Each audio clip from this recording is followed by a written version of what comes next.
ತಾಲೂಕು ನಾಯಕನಹಟ್ಟಿ ಸಮೀಪ ಇರುವ ಓಬೈನಹಟ್ಟಿ ಗೊಲ್ಲರಟ್ಟಿ ಗ್ರಾಮದಲ್ಲಿ 2025-26ನೇ ಸಾಲಿನಲ್ಲಿ ಎಸ್ಎಸ್ಎಲ್ಸಿ ಮತ್ತು ದ್ವಿತೀಯ ಪಿಯುಸಿಯಲ್ಲಿ ಉತ್ತೀರ್ಣರಾದ ಓಬೈನಹಟ್ಟಿ ಗೊಲ್ಲರಟ್ಟಿ ಗಿಡ್ಡಾಪುರ ಗ್ರಾಮದ ವಿದ್ಯಾರ್ಥಿಗಳಿಗೆ ನಿವೃತ್ತ ಇಂಜಿನಿಯರ್ ಹಾಗೂ ಚಲನಚಿತ್ರ ನಿರ್ಮಾಪಕರಾದ ದೊಡ್ಡ ನಾಗಯ್ಯನವರು ಸುಮಾರು 45 ಪ್ರತಿಭಾವಂತ ಮಕ್ಕಳಿಗೆ ಕಾಲೇಜ್ ಬ್ಯಾಗ್, ನೀರಿನ ಬಾಟಲಿ, ಡಿಕ್ಷನರಿ, ಸಿಹಿ ಪ್ಯಾಕೆಟ್ ಹಾಗೂ ತಲಾ 1,000 ರೂಪಾಯಿ ನಗದು ನೀಡಿ ಸನ್ಮಾನಿಸಿ ಗೌರವಿಸಿದರು.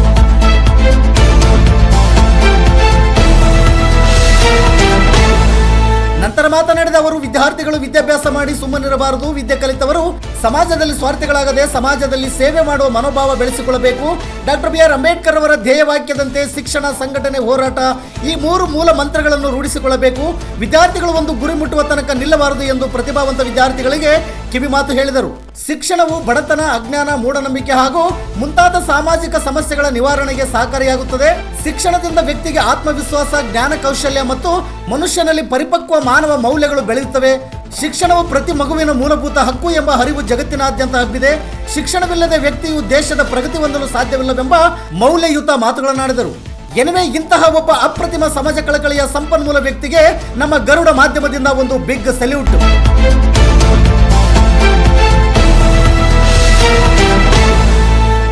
ಕಾರ್ಯಕ್ರಮದಲ್ಲಿ ಮಾಜಿ ಜಿಲ್ಲಾ ಪಂಚಾಯತಿ ಅಧ್ಯಕ್ಷರಾದ ಬಾಲರಾಜ್, ನಿವೃತ್ತ ಅಬಕಾರಿ ಆಯುಕ್ತರಾದ ಚಿನ್ನೋಬಯ್ಯ, ಮಾಜಿ ಗ್ರಾಮ ಪಂಚಾಯತಿ ಅಧ್ಯಕ್ಷರಾದ ಬಂಡೆ ಕಪಿಲೆ ಹೋಬಣ್ಣ, DH ಪರಮೇಶ್ವರಪ್ಪ, ಪ್ರಭುಸ್ವಾಮಿ ಮಹಾದೇವಣ್ಣ, ಸದಾಶಿವ ಮರಿಪಾಲಯ್ಯ ಮಾತನಾಡಿದರು. ಈ ಸಂದರ್ಭದಲ್ಲಿ ದೊಡ್ಡಜ್ಜಯ್ಯ, ಪಾಟೀಲ್ ಮಹಾದೇವಣ್ಣ, ಶಿವರಾಜ್, ಹರೀಶ್, ಪರ್ವತಯ್ಯ, ಮುನಿಯಣ್ಣ ಹಾಗೂ ವಿದ್ಯಾರ್ಥಿಗಳು ಮತ್ತು ಪೋಷಕರು ಹಾಗೂ ಓಬೈನಹಟ್ಟಿ ಗೊಲ್ಲರಟ್ಟಿ ಗಿಡ್ಡಾಪುರ ಗ್ರಾಮದ ಮುಖಂಡರು, ನೌಕರರು, ಯುವಕರು ಉಪಸ್ಥಿತರಿದ್ದರು.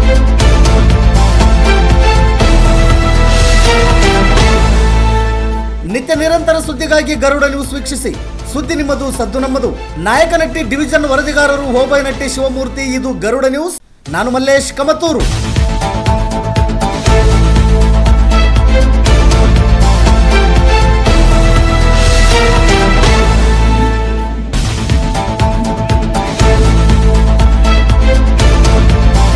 ಧನ್ಯವಾದಗಳು.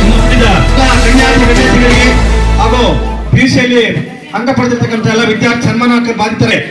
ನಿಮ್ಮೆಲ್ಲರೂ ಪ್ರಶ್ನಿಸಿ ದಯಮಾಡಿ ಕೃತಜ್ಞರಾಗಬೇಕಂತ ಹೇಳಿ ಮಕ್ಕಳಿಗೆ ಕೇಳ್ತಾ ಇದೀವಿ. ಅವರಿಗೆ ದೊಡ್ಡ ಚಪ್ಪಾಳೆ ಮುಖಾಂತರ ಅಭಿನಂದನೆಗಳು. ಪಿಯುಸಿ ಅವರು ದಯಮಾಡಿ ಬರ್ತಾ ಇದೆ. ಹಾಗೆ ಅಲ್ಲಿಯ ಮೂಲಭೂತ ಸೌಲಭ್ಯಗಳು ಬರ್ತಾ ಇದೆ.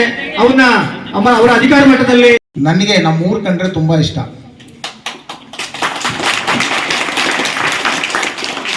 ನೀವು ನಂಬಿ ಬಿಟ್ಟರೆ ಬಿಡಿ, ಜಗತ್ತಿನ 155 ರಾಷ್ಟ್ರಗಳಲ್ಲಿ ಹೆಚ್ಚು ಕಮ್ಮಿ 55 ರಾಷ್ಟ್ರಗಳನ್ನು ನಾನು ನೋಡಿದ್ದೀನಿ. ಎಲ್ಲ ರಾಷ್ಟ್ರದಲ್ಲೂ ಒಂದಲ್ಲ ಒಂದು ಕಾರ್ಯಕ್ರಮಗಳಿಗೆ ಹೋಗಿದ್ದೀನಿ, ನೋಡ್ಲಿಕ್ಕೆ ಹೋಗಿದ್ದೀನಿ, ಎಲ್ಲ ಕಡೆ ಹೋಗಿದ್ದೀನಿ. ಬೆಂಗಳೂರಿನಲ್ಲೂ ಸಹ ನಾನು ಅಷ್ಟೇ ತುಂಬ ಆ್ಯಕ್ಟಿವ್ ಆಗಿ ನಾನು ಬೆಳಿಗ್ಗೆ ನನ್ನ ಕಾರ್ಯಾಚರಣೆ ಬೆಳಗ್ಗೆ 6 ಗಂಟೆಗೆ ಶುರುವಾದರೆ ರಾತ್ರಿ 10-11 ಗಂಟೆವರೆಗೂ ನಡೀತಾನೆ ಇರುತ್ತೆ. ನನ್ನ ಮನೆಯಲ್ಲೂ ದಿನ ಸಂಭ್ರಮ ನನಗೆ.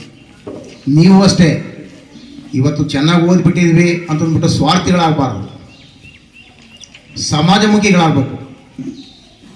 ನಿಮ್ಮಲ್ಲಿ ಒಂದು ಛಲ ಇರಬೇಕು, ಏನು ಮಾಡಬೇಕು ಅನ್ನೋದೊಂದು ಛಲ ಇರಬೇಕು. ಅಂಬೇಡ್ಕರ್ ನೀವೆಲ್ಲ ಕೇಳಿರಬೇಕು, ವಿದ್ಯಾ, ಹೋರಾಟ, ಸಂಘಟನೆ ಈ 3ನ್ನ ನೀವು ರೂಢಿಸ್ಕೋಬೇಕು. ವಿದ್ಯೆ ಇಲ್ದಲೇ ನೀವೇನು ಸಾಧಿಸೋಕ್ಕಾಗಲ್ಲ. ಅಷ್ಟೇ ಸಂಘಟನೆ ಇಲ್ಲದಲ್ಲೂ ಏನು ಮಾಡೋಕ್ಕಾಗಲ್ಲ. ಇವತ್ತಿನ ಕಾಲದಲ್ಲಿ ಇಡೀ ಪ್ರಪಂಚದಲ್ಲೇ ಸಂಘಟನೆ ಅನ್ನೋದು ಎಷ್ಟು ಮುಖ್ಯ ಅಂತಂದ್ಬಿಟ್ಟು ನಾವು ನೋಡ್ತಾ ಇದ್ವಿ. ನಾವು ಸಂಘಟಿತರಾಗದೇ ಇದ್ದರೆ ನಮಗೆ ಸಿಕ್ಕಂಥ ಹಕ್ಕುಗಳು ಸಿಕ್ಕಲ್ಲ, ನಮಗೆ ಸಿಗಬೇಕಾದಂಥ ಯಾವುದೇ ಒಂದು ಬೆಲೆನೂ ಸಿಕ್ಕಲ್ಲ. ಹೋರಾಟನೂ ಅಷ್ಟೇ, ಬರೀ ಸಂಘಟನೆ ಇದ್ದರೆ ಸಾಲದು. ನಾವು ಸಂಘಟನೆ ಇದ್ಕೊಂಡು ಬರೀ ಸಂಘದಲ್ಲಿದ್ದೀವಿ, ನಾವು ಸಹ ಮಾಡ್ತೀವಿ. ಹೋರಾಟ ಮಾಡೋ ಮನೋಭಾವನೆ ಇರಬೇಕು. ಹೋರಾಟದಿಂದ ನಮ್ಮ ಒಂದು ಏನು ಇವಿದಾವಲ್ಲ ಹಕ್ಕುಗಳನ್ನ ನಾವು ಕಿತ್ಕೊಳ್ಳೋಂಥದ್ದನ್ನ ನೀವು ರೂಢಿಸ್ಕೋಬೇಕು. ನೀವು ಮಕ್ಕಳು ಮನಸ್ಸು ಮಾಡಿದ್ರೆ ಏನು ಬೇಕಾದ್ರೂ ಮಾಡ್ಬೋದು. ಶಂಕರಾಚಾರ್ಯರ ಹೆಸರು ಕೇಳಿದ್ರೆ ನೀವು ಹೇಳ್ಕೊಟ್ರ? ನಾನು ಸನ್ಯಾಸಿ ಆಗಲೇಬೇಕು ಅಂದ್ಬಿಟ್ಟು ಅವ್ರ ಮನೆಯಲ್ಲಿ ತಪ್ಪು ಹೇಳ್ತಾರೆ. ಫಸ್ಟ್ ಕ್ಲಾಸ್ ಪಾಸ್ ಆಗಿದ್ದಾರೆ ಅಂತ ಕೇಳಿದಾಗ ನಮ್ಮೂರಲ್ಲಿ ಒಂದು 35 ಜನ SSLC, ಒಂದು 10 ಜನ PUCಯಲ್ಲಿ ಫಸ್ಟ್ ಕ್ಲಾಸ್ ಪಾಸ್ ಆಗಿರ್ತಕ್ಕಂಥ ಮಕ್ಕಳಿದ್ದಾರೆ ಅಂತ ಇವ್ರಿಗೆ ಹೇಳಿದಾಗ, ಏನಪ್ಪ ನಮ್ಮೂರಾಗ ಇಷ್ಟು ಜನ ವಿದ್ಯಾವಂತರು ಅಷ್ಟರ ಮಟ್ಟಿಗೆ ವರ್ಷ ಜನ ಹೋದ್ರೆ ಎಷ್ಟು ಜನ ಆಗ್ತಾರೆ, ಎಷ್ಟು ಜನ ವಿದ್ಯಾವಂತರಿದ್ದಾರಲ್ಲ, ಇಂಥವ್ರಿಗೆಲ್ಲ ನಾವು ಯಾಕೆ ಇನ್ನೂ ಮುಂದೆ ಇನ್ನೂ ಅನೇಕ ಜನಗಳು ಸ್ವಲ್ಪ ಅವರಿಗೆ ಪ್ರೋತ್ಸಾಹ ಕೊಟ್ಟರೆ ಇನ್ನೂ ಹೆಚ್ಚು ಸಂಖ್ಯೆಯಲ್ಲಿ ಅವರು ನಮ್ಮ ವಿದ್ಯಾವಂತರಾಗಿ ನಮ್ಮ ಊರಲ್ಲಿ ಮುಂದುವರಿತಾರೆ. ಇಂಥ ಒಂದು ಕಾರ್ಯಕ್ರಮ ನಾನು ಮಾಡಬೇಕು, ಹೆಚ್ಚಿನ ಜನ ಸೇರಿಸಿ ಅಂತೇಳಿ ಒಂದು ಆಯೋಜನೆಯನ್ನು ಮಾಡಿ ಇದನ್ನು ಈ ಒಂದು ಕಾರ್ಯಕ್ರಮಕ್ಕೆ ಅವರು ರೂವಾರಿಗಳಾಗಿದ್ದಾರೆ. ಅವರಿಂದಲೇ ಈ ಒಂದು ಕಾರ್ಯಕ್ರಮವನ್ನು ನಾವು ಮಾಡಿದ್ದೀವಿ. ಇದರಂತೆ ಈ ಒಂದು ಯಾಕೆ ಮಾಡಬೇಕು, ಯಾತಕ್ಕಾಗಿ ಮಾಡಬೇಕು ಅಂತ ಹೇಳಿದ್ರೆ, ಈಗ ನೋಡಿ ನಮ್ಮ ಮಕ್ಕಳು ಈಗ ಓದಿ ಇನ್ನೂ ಭಾಳ ಜನ ಬರಬೇಕಾಗಿತ್ತು. ಇವತ್ತು ಅನಿವಾರ್ಯ, ನಾವು ನಾಳೆ ಕೊಟ್ಟಿದ್ದೀವಿ ಡೇಟು. ಭಾಳ ಜನ ನಾಳೆ ಅಂದ್ಕೊಂಡ್ರು, ಅದು ಅನಿರೀಕ್ಷಿತವಾಗಿ ಏನೋ ಅದು ಚೇಂಜ್ ಆಗಿ ಇವತ್ತು ಆಗಿಬಿಡ್ತು ಈ ಕಾರ್ಯಕ್ರಮ ಮಾಡೋಕ್ಕೆ. ಹಂಗಾಗಿ ಅನೇಕ ಜನ ಬಂದಿಲ್ಲ. ಇದನ್ನು ಯಾಕೆ ಮಾಡಬೇಕಂತಂದರೆ, ನಮ್ಮ ಮಕ್ಕಳು SSLC PUCಯಲ್ಲಿ ಹೆಚ್ಚು ಅಂಕ ಗಳಿದ್ದು first class second first class pass ಆಗಿರ್ತಕ್ಕಂಥ ಮಕ್ಕಳಿಗೆ ನೋಡಪ್ಪ ಪ್ರತಿಭಾ ಪುರಸ್ಕಾರ ಗ್ರಾಮದಲ್ಲಿ ಓ ಬೈರಟ್ಟಿ ಮತ್ತು ಓ ಗೊಲ್ರಟ್ಟಿ ಗ್ರಾಮದಲ್ಲಿ ಇಂಥ ಒಂದು ಕಾರ್ಯಕ್ರಮ ನಮ್ಮ ಹಿರಿಯರಾದಂಥ ನಿವೃತ್ತ ಆಯುಕ್ತರಾದಂಥ ದೊಡ್ಡಜಮ್ಮನವರು ಈ ಕಾರ್ಯಕ್ರಮವನ್ನು ಒತ್ತು ಕೊಡಬೇಕು. ಶಿಕ್ಷಣದಿಂದ ಪ್ರತಿಯೊಬ್ಬ ಕುಟುಂಬವು ನಾಗರಿಕತೆ ಬರುತ್ತೆ ಅನ್ನೋ ಒಂದು ದೃಷ್ಟಿ ಈ ಜಗತ್ತು ಸಾರುತ್ತೆ. ಹುಟ್ಟು ಸಾವು ಬರುತ್ತೆ, ಹುಟ್ಟೋದು ನಿಶ್ಚಿತ, ಸಾವು ಖಚಿತ. ಹುಟ್ಟು ಸಾವಿನ ಮಧ್ಯೆ ಈ ಬದುಕು ಅಂತಕ್ಕಂಥ ಒಂದು ಅರ್ಥ ಇದೆಯಲ್ಲ, ಅದು ನಿಜವಾಗ್ಲೂ ಬಹಳ ಶ್ರೇಷ್ಠತೆ. ಅಂತ ಈ ಒಂದು ಕಾರ್ಯಕ್ರಮದಲ್ಲಿ ಈ ಒಂದು ಮಾತು ಯಾಕೆ ಹೇಳ್ತೀನಿ ಅಂತ ಹೇಳಿದ್ರೆ, ಮಾನವನಾಗಿ ಹುಟ್ಟಿದ ಮೇಲೆ ಏನಾದರೂ ನಾವು ಸಮಾಜಕ್ಕೆ, ಸಾರ್ವಜನಿಕರಿಗೆ, ಬೇರೆಯವರಿಗೆ